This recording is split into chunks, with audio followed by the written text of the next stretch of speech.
So, being on YouTube, it leaves you open to certain things. You know, it leaves you open to people who might criticise the way you look. They might criticise the way you talk. They might criticise the way that you produce content, your opinions, anything. And you will know as commenters that that can happen to you too. You can voice an opinion, and that opinion may or may not be popular. And what I'm saying is the likelihood is that some of the things that I say in this video are likely to not be popular. But they come from a place where I get attacked. And generally, it's because of one specific case that sort of triggered it all. You know, I've had threats of CSA, which is the Child Services in the UK. You know, I've been told that I'll be reported because of my content creation gets in the way of my ability to parent, even though I generally create content while the kids are at school. But, you know what I'm saying. But I find myself more and more dismayed by these people. Because I think to myself, look, you are on social media, and you're on social media because you are advocating. Like I advocate for victims, and I bring about talking in a non-BS way and as straightforward as I possibly can to raise awareness of what is happening in the real world. The things that get hidden behind closed doors, the things that don't really get out onto mainstream media so much, and the things that people don't get to see. And, you know, we come across these things and we discuss them. We throw them into the light so everybody's got all of the information so they can fairly make judgment.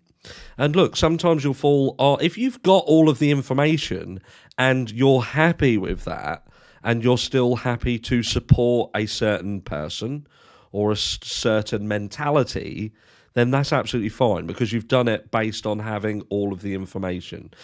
But what I don't like is when they're forced to make a decision on whether to support someone or even not support someone when they don't have all of the information. And there's people that actively go out of their way to block people getting the information.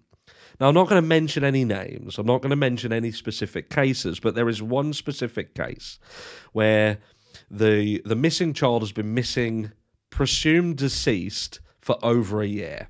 And anybody who's tried to talk about this case has got ran through.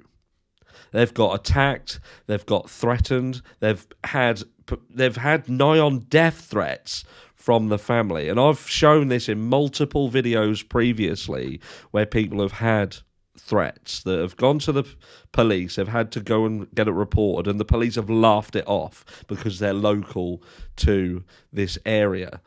And then they've gone and had a laugh about it. And there's no laughing matter. People have lost their work, lost their ability to do specific things that they care about because these people have attacked them and lied.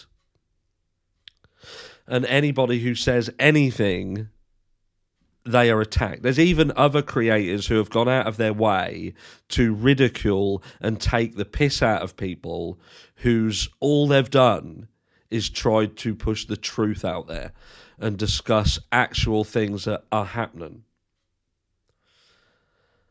And I just feel that this world that we live in, I can't get my head round when a child is hurt or a child goes missing or a child is killed. Why, when this could be stopped, or this could have been stopped, should have been stopped, and actually happened because of failings in the caring for that child, that is not dealt with.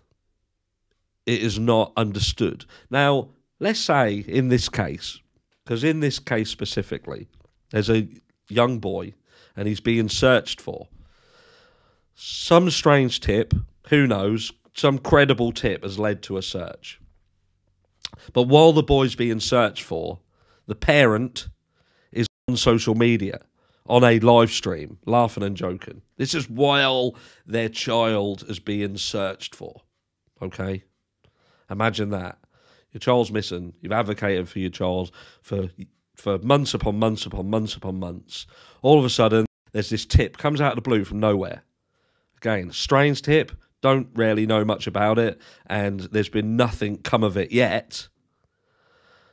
But look, there's a tip, and it leads to this. There's even a charge involved.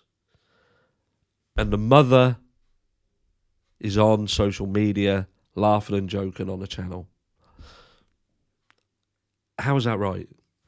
Now, the lad goes missing from the start, and I'm thinking to myself, so how could this have happened? Now, I look at a scenario, and I think, okay, boy goes out of the house. Not the first time, by the way. This child is a frequent flyer, if you like. He's 5 years old. He goes out of the property more than one occasion. I think it was the day prior, which was the last time he'd done it, because the neighbour had said that she had spoken to this boy the day before. And there was some confusion over that right at the early stages of the case. So we know he was a frequent flyer, and there was nothing done to stop that. Nothing done to counteract his frequent flying. But then I'm thinking, right, so what happens? He goes out of the house, and what does he do? Walk out into the road and gets hit by a car. Someone panics, think, what have I done? I've hurt a child, and I'm now going to take this child to my home and deal with it. Who's to blame there? Now, obviously, there's a blame in the fact that a person hits a child. And I'm going to tell you a story. In the UK, there's a child got out of the house, 3 years old, ran into the road from between two cars. Car hits the child, kills the child. The driver didn't get prosecuted because they deemed it would have been impossible for that car to have seen that child, reacted and stopped. The child ran out into the road from between parked cars on the side of the road, and there you go. Parents, however, they were prosecuted for child endangerment. They should have been keeping an eye on that child, and that child to get onto the road. I think my mic's playing up. Might be, might not be. We'll have a look.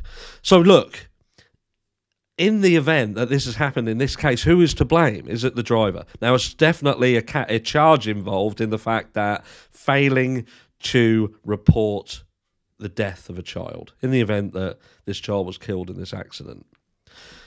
But who was to blame for the child being there in the first place? And what should be done about that?